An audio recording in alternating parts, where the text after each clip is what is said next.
Le retour des gossips en fait.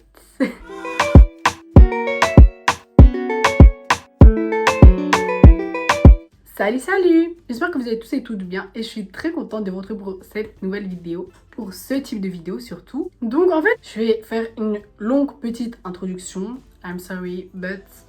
En fait, si vous me suivez depuis un petit moment, depuis les débuts en tout cas de ma chaîne, bon ça fait quoi, 4 mois, un truc comme ça, vous savez qu'à la base des bases, je parlais de tout ce qui était people, de tout ce qui était gossip, etc. etc. Puis bon, je trouvais pas trop de sujets dont j'avais envie de parler. Et je voulais pas faire que ça sur ma chaîne, donc j'ai fait beaucoup d'autres choses. But il s'est passé des petits trucs dont j'avais envie de parler avec vous. Mais c'est en fait des sujets un peu courts, ce qui fait que je vais faire une vidéo sur plusieurs sujets. Et je pense que je vais faire souvent des trucs comme ça, parce qu'il y a souvent des petits sujets qui viennent. Et je me dis non, mais en fait ça va être trop court pour que je fasse une vidéo. Donc là, j'ai connecté mes neurones et j'ai relié le tout. Anyway, je vous laisse tout de suite avec la suite de la vidéo.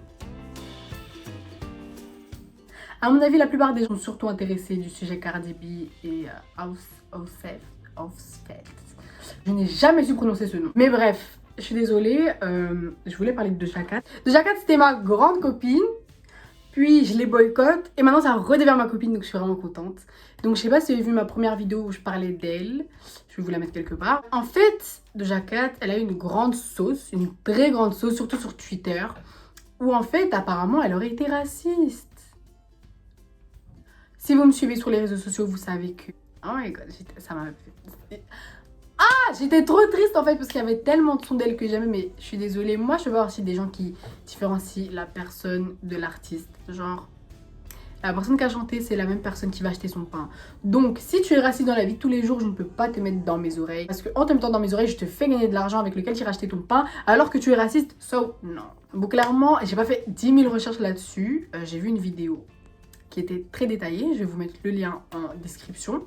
Donc, pour faire court, c'est un certain Kane Lavo qui a en fait commencé à sortir toutes ces rumeurs. Elle allait sur un site qui s'appelait Tiny Chat, un truc comme ça, où c'est des chats où tu peux rejoindre plusieurs rooms, un espèce de house party des États-Unis, on va faire court.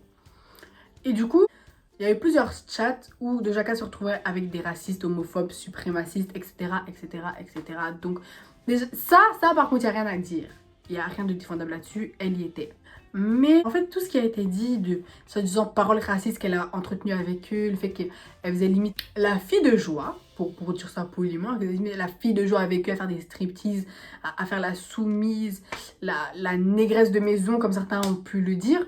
Alors, tout ça a été inventé. Une des personnes qui avait été accusée, genre, franchement, là, je rentre des cours, je suis fatiguée, j'ai oublié tous les noms. Donc, une des personnes avec qui elle aurait soi-disant fait des striptease, etc., a lui-même démenti sur Twitter. En gros, ils étaient clairement pas proches, elle était clairement pas proche d'eux. Donc, bon, ok, c'est un peu limite qu'elle fasse des appels et tout avec eux, là, je suis très d'accord. Mais en tout cas, elle n'a tenu aucun propos raciste. Et tous les tweets, en fait, tous les tweets qui étaient sortis d'elle, des soi-disant anciens tweets avant son succès et tout, en fait, c'était des faux. Parce que sur Twitter, il y a souvent ça, des faux tweets et tout. C'est juste que personne n'a vérifié en fait. Personne n'a vérifié. Parce que je sais qu'il y avait une sauce avec Taiki il y a... Je sais plus si c'était quelques semaines ou quelques mois, mais en tout cas, il y avait une sauce avec lui par rapport aux femmes noires et tout. En fait, il avait dit que c'était des faux tweets et on a regardé, non, c'était un vrai tweet, tu vois. Et là, clairement, bon. J'en faisais aussi partie, mais tout le monde lui a jeté la pierre sans vérifier. Alors certes, elle a ses torts parce que en tant que femme noire, bon, pour les gens qui disent que les métis ne voient des femmes noires, pour une femme à moitié noire, pour faire plaisir à tout le monde, tu ne peux pas fréquenter des personnes racistes. En tout cas, selon moi. Sachant que tu fais partie quand même de la communauté noire, que ta famille en fait partie, tu ne peux pas les soutenir. Mais bon, après, voilà. Dans tous les cas, certes, elle a fait certains appels avec eux. Après, je pense qu'elle a retenu la leçon. Je ne sais pas. Mais en tout cas, Doja Cat n'est pas raciste. C'est tout ce que j'ai retenu. Et clairement, j'avais pas forcément besoin de faire une vidéo là-dessus, je peux juste les dire sur mes réseaux. Mais en fait, j'étais tellement contente d'apprendre ça que je vous en parle. Ok, bon, maintenant, le sujet qui, à mon avis, intéresse tout le monde. Parce que c'est vraiment ce qui est arrivé hier soir. Il était genre 22 h. J'ouvre mon téléphone, je vois French Plug, TMZ, etc. qui en parlent. Je me suis dit, what? Cardi B, divorce de 7. Faut savoir, Cardi B et son mari, ils ont déjà eu beaucoup de problèmes, surtout liés à l'infidélité. Parce que Offset, c'est un gars vraiment un coureur de jupons. Clairement, c'était un coureur de jupons. Il l'a trompé plusieurs fois. Ils sont déjà séparés à cause de ça.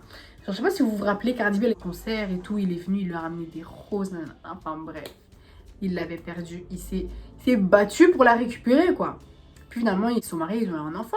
Tout était beau, tout rose. Mais il y a déjà eu d'autres sauces où on l'accusait, on sortait des screens. Après, Cardi B le défendait. Ce qui est tout à fait normal parce que j'ai vu des gens dire en mode ouais, mais elle est débile ou quoi. On lui dit que son mec le trouve, elle le défend. Elle était mariée. Une femme, je suis désolée, t'es mariée, tu veux pas. Bon. Kanye West le fait, mais Kanye West n'est pas un exemple. Ça, où tu es marié, tu ne peux pas crier sur tous les toits que oui, en fait, il me trompe, ou oui, tu veux pas ne pas soutenir ton mari en public, vous voyez. Donc, c'est tout à fait normal que elle est toujours défendue. Mais je pense qu'à la maison, c'était... Elle n'a pas le même discours à la maison que sur les réseaux, vous voyez. Pour moi, en tout cas, c'était comme ça. Ce qui fait qu'il y a eu pas mal d'histoires de tromperie et tout. Donc, Cardi B a déclaré qu'elle voulait divorcer de lui, qu'en gros, ils étaient restés entre de bons termes, mais que dans le couple ça n'allait plus. Il pourra toujours se confier à elle, qu'il pourra toujours se confier à lui, qu'ils sont entre de bons termes, sachant qu'en plus ils ont un enfant. Donc ça c'est très bien.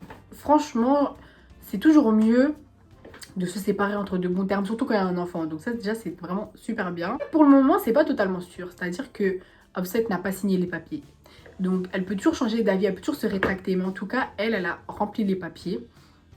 Et elle a demandé le divorce, clairement elle a demandé le divorce, elle a rempli les papiers. Il faut juste qu'ils signent et ils sont divorcés.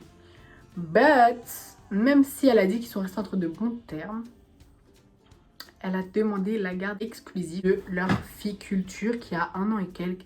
Et genre, je ne sais pas si ça va rester sans suite, s'il va juste signer les papiers, s'il va réclamer la garde de sa fille également. Enfin, je ne sais pas comment ça va se passer, mais j'espère qu'ils vont rester entre de bons termes et que cette histoire de garde et tout va bien se faire parce que... Enfin, moi, je suis désolée, tu veux divorcer de moi et tu prends la garde de mon enfant, moi, je m'y oppose.